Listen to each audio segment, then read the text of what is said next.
Greetings YouTubers, Comp Lawyer here doing my first ever firearms video. I hope this is the first of many to follow, and I hope you enjoy it. I'm doing a basic field strip and disassembly and reassembly of a Ruger SR9c. This was the 2010 gun show gun of the year. It's an excellent weapon. I'm a big guy with big hands, and Ruger has done everything to make a small gun that's very accurate and concealable and comfortable, and I just rave about this thing. Let's just go through a quick function and safety check to make sure we're dealing with a cleared and safe weapon. Both magazines are empty.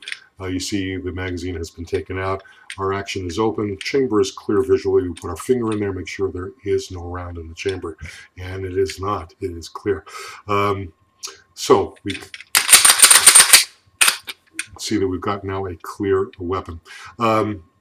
Let's go ahead and proceed with a disassembly and reassembly of the weapon, and then I'll go ahead and just mention some features quickly about it that indicates why I like this so much. Ruger comes with a standard, sends this with a standard 10-round magazine with a pinky extension.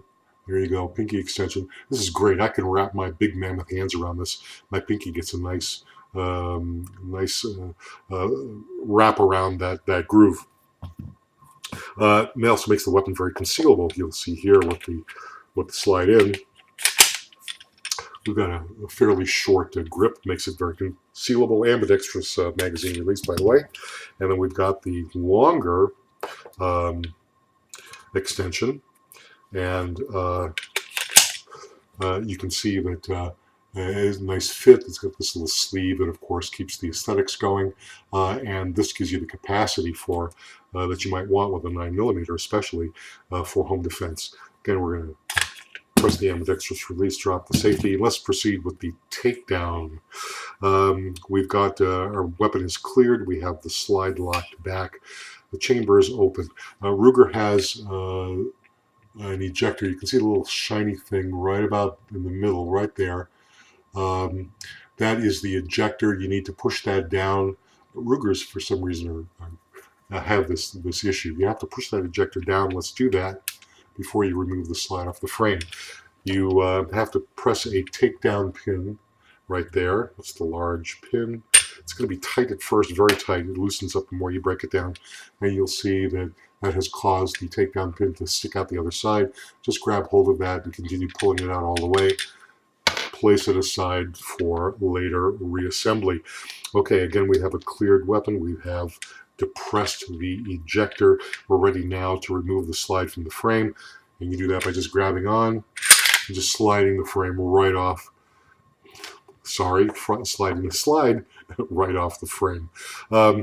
Typical polymer assembly. All of the important parts are metal, and you've got metal.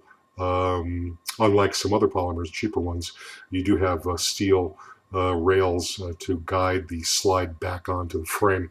The takedown at this point is very much like every other pistol you've ever taken apart. This is the slide. You have the guide rod assembly. It's a polymer guide rod. Just depress the spring, lift it out. It comes in two pieces. It's a two-piece spring, but it is a captive assembly, so you're not going to lose the parts. And then you can go ahead and just bring the barrel, 3.5-inch barrel, right out of the slide. Reassembly, just the reverse. Let's put the barrel back in, push it towards the rear, take the guide rod assembly and the guide rod and spring assembly. The fatter part goes towards the front.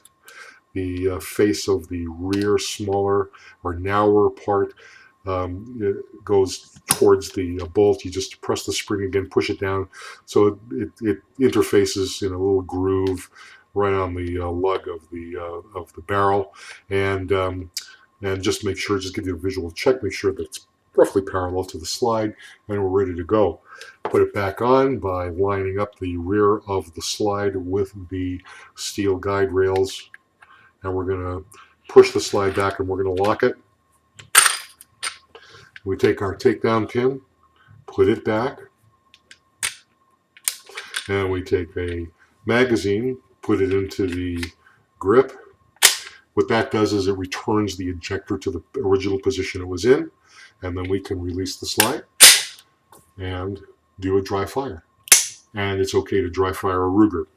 Um, Great weapon. I like a lot of things about this. Nice, easily visualized 3-dot white sight, windage adjustable ramped rear, single dot front sight, a loaded chamber ejector indicator.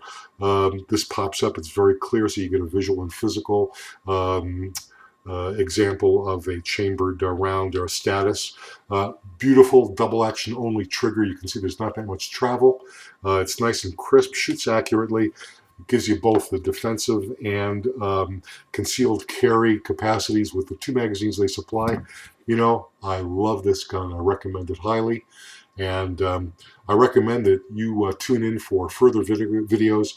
And if you enjoy what you've seen, please download it. And I wish you all well. Thank you very much.